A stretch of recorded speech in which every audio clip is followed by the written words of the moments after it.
ये क्लाउनिश स्टेटमेंट जरा देखें।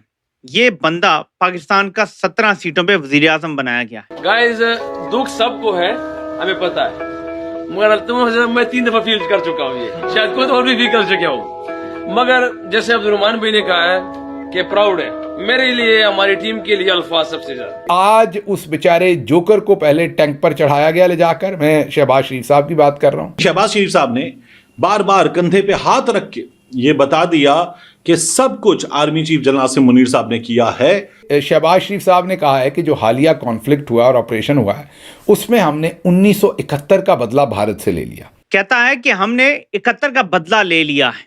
भाई, भारत के कौन से टुकड़े हुए हैं?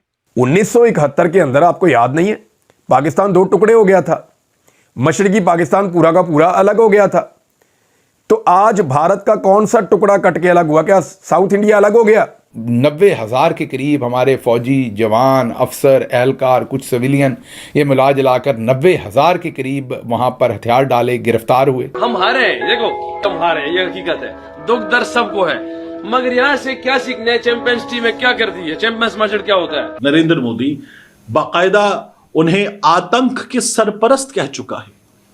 वो नाम लेकर पाकिस्तान को, पाकिस्तान की फौज को, फौज के बड़ों को आतंक के सरपरस्त कह चुका है। I consider Pakistan to be a failed state, a terrorist incubator, and so it was good that India moved against it. क्या मुंबई का नाम मुंबईस्तान हो गया है? ये मुंबई कराची के साथ मर्ज कर गया और हमने उसे कराची का हिस्सा बना लिया है। क्या हुआ है? कैसे हमने बदला ले लिया है? और ये जोकर साहब कह रहे हैं कि हमने बदला ले लिया, मतलब 5 जहाज या 4 जहाज गिरा के, जो उन्होंने पहले हम पर 24 मिसाइल मारे, फिर उन्होंने हमारी एयर बेसिस के ऊपर मिसाइल मारे, लेकिन हमने बदला 1971 का ले लिया है।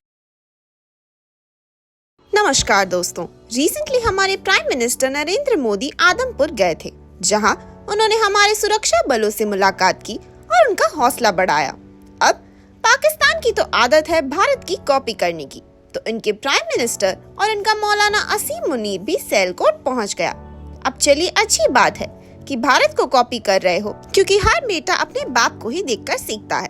लेकिन इनके प्राइम मिनिस्टर ने यहाँ भी अपनी बेइज्जती करा ली, ये कहते हुए कि उन्होंने भारत से 1971 का बदला ले लिया। अब कोई भी नॉर्मल इंसान ये बातें सुनकर तो हंसेगा ही, लेकिन अब तो खुद पाकिस्तान ही अपने प्राइम मिनिस्टर का मजाक उड़ा रहे हैं, ये कहते हुए कि 1971 में तो उनके 90,000 सैनिकों ने हथियार डाला था और उनका पूरा मुल्क टूट गया था, और यहाँ तो भारत ने उनके देश में 24 मिसाइल्स मारे, ऊपर से उनके 43 सैनिकों को भी ठोक दिया। तो ये उनकी जीत कैसे हुई?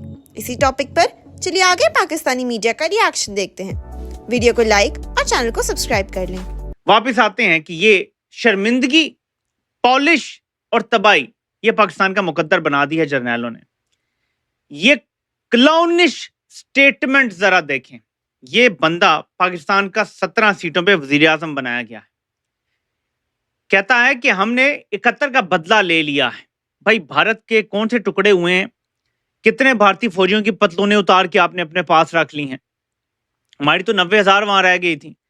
कितने भारतीय फौजियों की पतलूनें हैं जी हमारे पास? जरा बताया जाए। भारत के कौन से हिस्से को हमने तोड़ा है?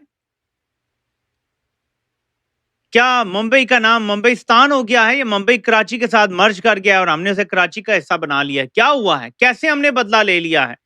लेकिन ये क्लाउनिश स्टेटमेंट चल रही है, क्लाउनरी है जो पाकिस्तान पे इस टाइम छाई हुई है। लेकिन बात इससे आगे है, जो आपको सुनाना चाहता हूं वो ये है, जरा सुने मेरे पाकिस्तानियों। ये बंदा खुलेआम ऐसी पॉलिश करता है तो ये बंद कमरों में कैसी पॉलिश करता होगा? हम लोग सिर्फ इमेजिन कर सकते हैं, पहुंच नहीं सकते वहां तक। ये जरा सुने।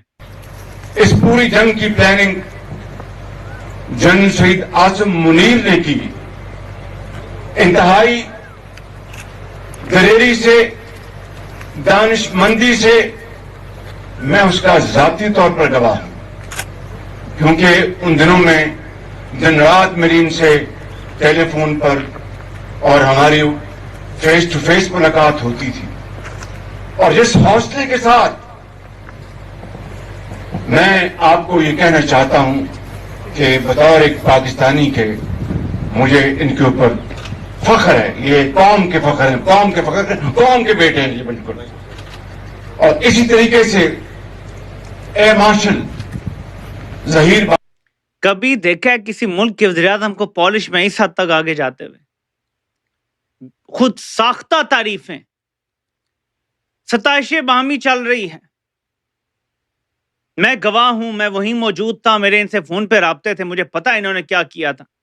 देखिए, डिग्निफाइड तरीका होता है तारीफ करने का कि जनरल आसिम मुनीर का बड़ा अच्छा किरदार था, उन्होंने अपनी ट्रूप्स को अच्छा लीड किया, साथ एयर चीफ खड़े हैं, उन्होंने भी बड़ा जबरदस्त किरदार अदा किया और इन दोनों ने पाकिस्तान की जीत में ये किरदार अदा के बात किया था। हाथ लगा लगा के एक बंदा बकायदा पॉलिश कर रहा है और ये ताहयात वज़ीर-ए-आज़म बनने की गेम डाल रहा है, आपको बताइए। देखिए, शहबाज शरीफ की उम्र भी 70 प्लस है। जनरल आसिम मुनीर मेरे ख्याल में अभी 60 साल का नहीं हुआ। जनरल आसिम मुनीर का तो अगले 10 साल हुकूमत का प्लान है। तो शहबाज शरीफ का ये मंसूबा है कि मैं अगले 10 साल जनरल आसिम मुनीर के साथ जुड़ा रहूं और मैं ही वज़ीर-ए-आज़म रहूं। यानी बेसिकली ताहयात वज़ीर-ए-आज़म रहने का मंसूबा है शहबाज शरीफ का। तो जरा देखिए ये पाकिस्तान के लिबरल साहब क्या फरमा रहे हैं पीएस मॉर्गन के सामने बैठ के। That will just show you कि गोरा भी इंडियन वैसे बेचारे सही चीखते हैं, वो कहते हैं अपनी दफा टेररिज्म पे इनको सारे फैक्ट्स पता होते हैं, लेकिन जब ये हमारे ब्राउन लोगों के टेररिज्म के मसले आते हैं, लश्कर तैयबा और ये जैश मोहम्मद और हाफिज सईद और मसूद अजहर वगैरह, इस पे इनको कोई नॉलेज नहीं होता, लेकिन उसामा बिन लादेन का सबको पता। जरा सुनिए ये गयास भाई क्या फरमा रहे हैं। which a book was written by Nellie Lahoud, which clearly states that Osama bin Laden was trying to hide from the Pakistani intelligence. What you're pointing out with Osama bin Laden being in a compound 800 meters from Yeah, he's laughing, and everyone would laugh. I used to believe in that too. जिसको कहते परवेज मुशर्रफ, उन्होंने यही narrative popular किया था, वो यार हमें नहीं था पता। When you keep someone, the world's most wanted terrorist, within the 5-kilometer radius in a remote city, Abbottabad कोई इतना बड़ा, कोई इतना heavily visited city नहीं है, पठानों का एरिया, वहाँ पे लोग कम ही जाते हैं। तो गोरा वहाँ पे एक भी जाएगा ना, आपको नजर आ जाएगा, कोई भी उसकी वहाँ पे रैकी करना या इंटेलिजेंस गैदर करना बड़ा मुश्किल है। लेकिन आपने वहाँ पे 5 किलोमीटर के अंदर, at a stone's throw away, इतना करीब रखेगा, नजर रहे बस थोड़ी सी। And you tell me कि आपकी मिलिट्री को नहीं पता था या आपकी इंटेलिजेंस को नहीं पता था। I was even willing to go as far as to say कि मे बी मुशर्रफ को नहीं पता था, लेकिन पाकिस्तान की ISI हमेशा एक रोग काम करती है। वो पाकिस्तान के जो जनरल्स होते हैं, वो उनकी भी, जो आर्मी चीफ होता है उसकी भी लगती रहती है DGISI के साथ हमेशा से। If I can be as charitable as one can be without being unreasonable, मैं ये कह सकता हूँ मुशर्रफ को नहीं पता होगा, लेकिन ISI को पता होगा। तो इस वजह से लोग आपको छितर मारते हैं। ये इसने ना शुरू में शहजाद गयास ने चौके छिक्के मारे, बरकत पे थोड़े से बातें की, I don't know फेयर है अनफेयर है, I don't follow बरकत as much। वो चुप करके बैठा रहा। जब उसने OBL बोला उसके कान खड़े हो गए, ओए ओए सानू चे बनान दिया तू। Nellie Lahoud, which clearly states that Osama bin Laden was trying to hide from the Pakistani intelligence. बड़े मजे से अपनी वो बुक कोट कर दी। भाई वेस्ट के कोई हजारों इंटेलेक्चुअल्स हैं जो इससे ऑपोजिट बात कर रहे होंगे, आपने वो बात उठा ली जो आपको सूट कर रही है। So is that not intellectual laziness या जज्बा हुबुल वतनी? अब क्या करें? What you're pointing out with Osama bin Laden being in a compound 800 meters from Abbottabad is an intelligence failure. It's not deliberate action. Shahzad, sorry, hang on. इधर थोड़ी सी मुस्कुराहट आई है, मुझे लगता है ये हमारी पाकिस्तान की डिफेंडेंट है, थोड़ी सी उनकी मुस्कुराहट ऐसे हुई है, रगड़े गए, फंस गए, जिस तरह मेहदी हसन ने मुझे फंसाया था ना ऐसे कुछ 10 साल पहले मैं फिर फंस गई। ये वो हाथी हैं जो हमारी इस्टेब्लिशमेंट ने हमारे सिविलियनों के सरों पे ला के रख दी हैं कि इनको जाओ डिफेंड करो। पता नहीं जज्बा हुब्बुल वतनी में डिफेंड करते होंगे, और तो कोई आई डोंट नो क्या वजह हो सकती है। तो भाई मैंने ये काम नहीं करना, maybe this is easier for me to do, क्योंकि मैं वहां पे रहता नहीं, मेरे कोई स्टेक्स नहीं है पाकिस्तान में, मैं डिस्पैशनेटली ऑब्जेक्टिवली चीजों को देख सकता हूं। ये नहीं देख सकते बेचारे, क्या करें, इनके स्टेक्स इन्वॉल्व है। This is turning into a competition. Sorry, I moderate this. Shahzad, sorry, with the best will in the world, what you've just said is utterly ludicrous. Utterly Osama ludicrous. bin Laden was found literally living in a house for years, a few hundred yards from one of Pakistan's main military bases. So if your intelligence didn't know he was there, it must be de facto the worst intelligence in the history of military. But they are number one agency. What do you mean? They're number one agency. ISI, pride of Pakistan. Intelligence. All they had to do was get a pair of binoculars, and they would have found the most wanted terrorist in the world who committed one of the worst terror attacks in history. So forgive me, but I'm surprised से ये नहीं करना है 9/11 was an inside job.